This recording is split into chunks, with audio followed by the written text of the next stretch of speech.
Mamia kwa maelfu ya wakazi wa Arusha na watu wengine wa mikoa ya jirani wamekusanyika kwa wingi wakimsubiri kwa hamu mgombea urais wa Tanzania kupitia tiketi ya CCM Dr. Samia Suluhu Hassan ambaye anaingia katika jiji la Arusha leo tarehe 1 ya mwezi wa 10 mwaka 2025 akitokea katika mikoa mingine ambako alikuwa anaendelea na kampeni kuanzia kule Tanga kisha mkoa wa Kilimanjaro na sasa anasubiriwa kuingia Arusha.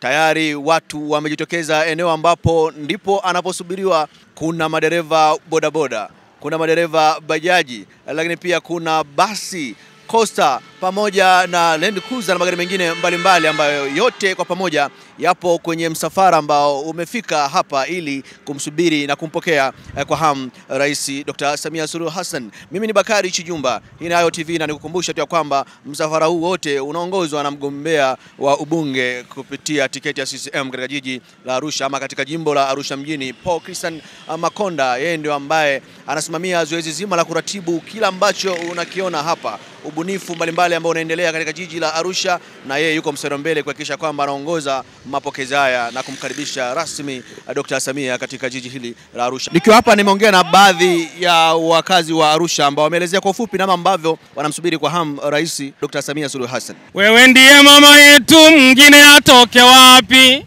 Karibu kwetu Arusha, Samia kipenzi chetu. Tarehe 29 tunatiki kwa Samia, Oktoba tukatiki kura zote za Samia. Naitwa Kibuzo Senga Kibuzo, mwenyekiti wa taasisi ya mtetezi wa mama. Kama kijana Kibuzo, kama kijana ni mambo gani ambayo unatarajia kusikia yakisemwa kesho pale uwanja wa Shamria Bed na Dr. Samia kama mgombea wa urais, ambayo unaamini akiyasema yatakukosha na kukupa matumaini mazuri kabisa katika kuhakikisha kwamba tunaelekea kwenye eneo ambako wewe unapata uchumi ambao unaimarika mfukoni mwako, familia yako, lakini taifa zima kwa ujumla? Mama ameahidi kutoa bilioni 200 ambazo tunaamini hizo zikiingia mtaani vijana watakopa, kina mama watakopa, na ndugu zetu wenye ulemavu watapata. Kwa hiyo tuna asilimia ya kutosha kabisa na tunaamini kabisa mama atasema kuhusu hizo bilioni 200, na ndio hasa tegemeo letu. Na tunajua mama adanganyi, kama miradi yote amekamilisha hapa tunampa zawadi ya ushindi. Unajua kila anayefanya kazi akishinda lazima apewe zawadi. Tunampa kongole mama yetu na tunaamini atufanyia mambo mazuri sana. Mimi naitwa Mamu Haji, natokea mkoa wa Arusha. Niko hapa kwa ajili ya kumpokea Mama Samia siku ya leo. Sisi ni machali na mashemeji wa Makonda.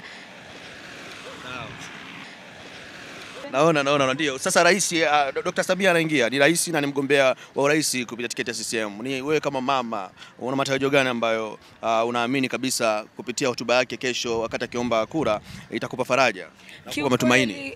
Kiukweli kabisa, kitu ambacho kinatupa matumaini kwanza ni mikopo kwa wanawake. Mikopo ameitoa mikopo mingi sana ambayo imenufaisha wanawake wengi. Na ndio maana tunasema 29 Oktoba hatuna deni na yeye. Tunaenda kumlipa yale yote mema ambayo ametufanyia kwa kumpa kura za kutosha, kura nyingi sana za kishindo.